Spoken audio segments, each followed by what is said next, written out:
Hi, and welcome to the kitchen. In these segments, we're going to share some of our favorite recipes for food and drink. This week, we're doing slow-cooked baby back pork ribs. Let's do it. Our rub includes 2 teaspoons of salt, 2 teaspoons of pepper, 2 tablespoons of garlic powder, a tablespoon of onion powder, a couple teaspoons of paprika, a couple teaspoons of celery salt, about a tablespoon of oregano, and if you like to bring a little heat, throw in a few shakes of some red pepper flakes. We're going to take those spices and just pour them into a bowl. Pepper, garlic, onion, paprika, celery salt, oregano, and just a touch for us of red pepper flakes.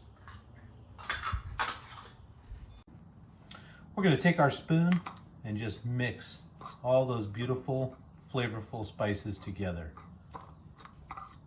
And that will be our rub. It's okay if you have too much. You can always save some for next time.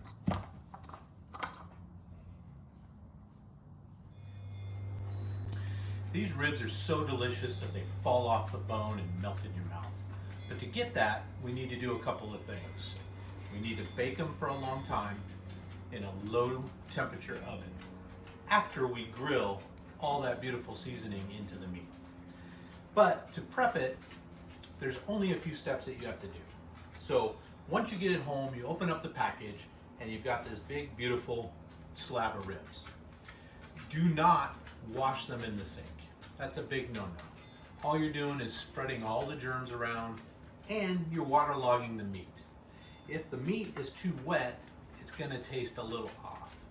So empty it from the package and then take a paper towel and simply dab it off. That's all you got to do. Both sides. If you want, you can also put the meat on a rack and put it in the fridge for a couple of hours. The fridge will actually dry the meat out and get all that unnatural water out of it. There's another important step that you got to take. You can ask the butcher to do this, or you can simply do it at home. On the back side of the ribs, there's a membrane here. You can see it, it's real shiny there. You want to remove that.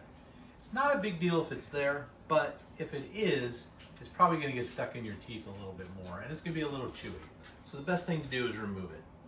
Sometimes you can just, if it's nice, you can just grab it and pull it off. Sometimes you might need a paring knife, I do in this case, to help you get it removed.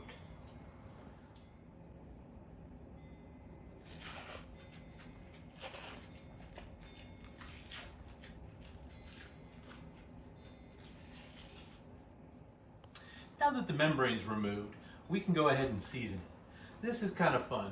The seasoning that you made earlier is going to go all over this, and you're just going to rub it in as best you can. So you can take your spoon, you can just reach in with your hands, however you want to do it. We just want to get this evenly coated on both sides of our ribs.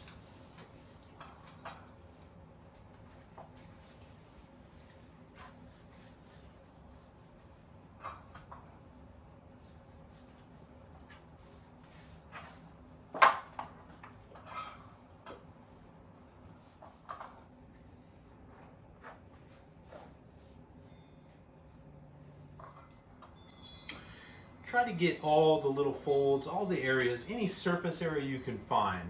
Put some seasoning on it. You'll thank me later.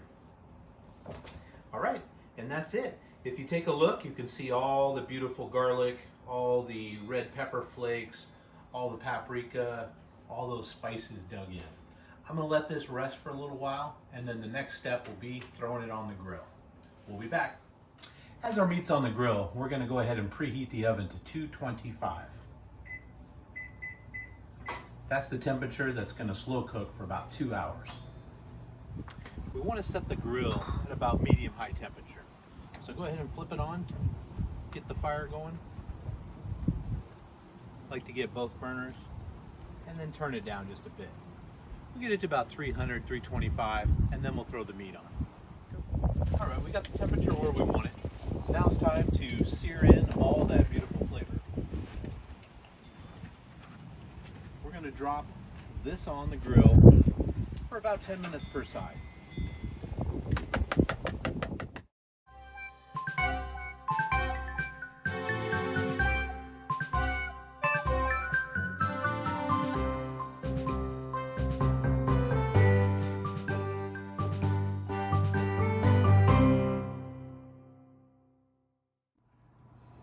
All right, so we've had them on the barbecue, on the grill for about 10 minutes per side. As you can see, it's got a nice little char on the outside. That locked in all that flavor and locked in all the juice.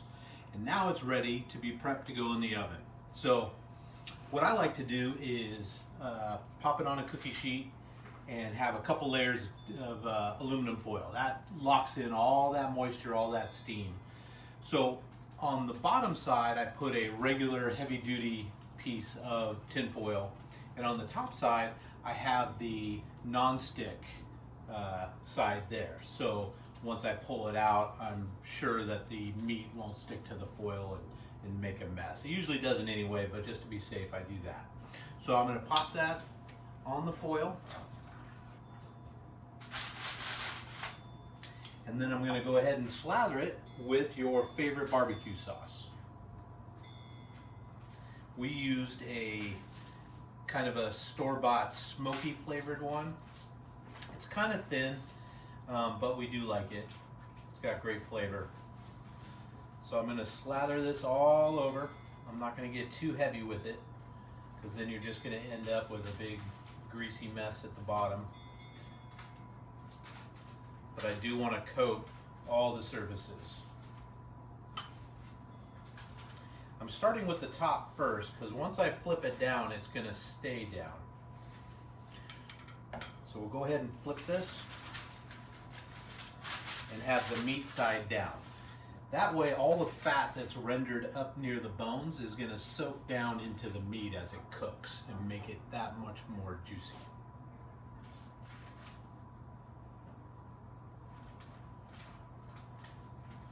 Again, taking care to get all the surfaces. Now some people like to stop in the middle and rebaste it. They also like to stop in the middle, open it up and flip it. I'm one of these cooks that just likes to set it and forget it, as the infomercial says. We're just going to stick it in the oven just like this and let it cook for that 2 hours. So here we go. We're going to go ahead and make ourselves a little foil chamber.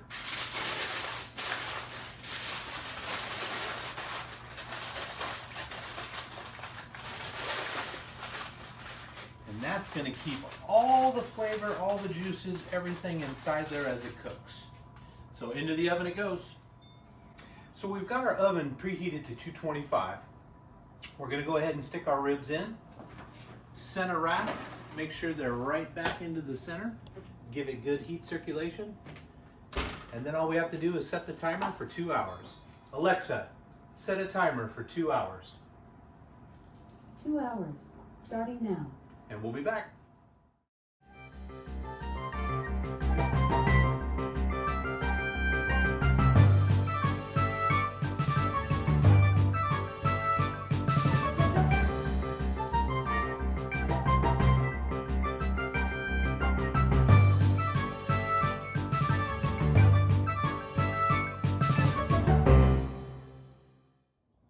Well, welcome back everybody. For you guys it's been a few seconds. For me it's been a little over 2 hours.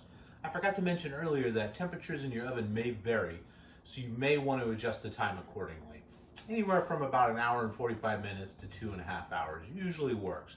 But the good news is you can keep practicing until you find the correct one that works for you. Look at what the finished product is. Look at how easy it is to separate these bones from the meat. The other thing you might want to consider is when you lay it out and get it ready to cut, have it bone side up. That way you can see where exactly you need to cut, if you need to. Oh my gosh, you guys, that is so good. Until next time, thanks for joining us in the kitchen.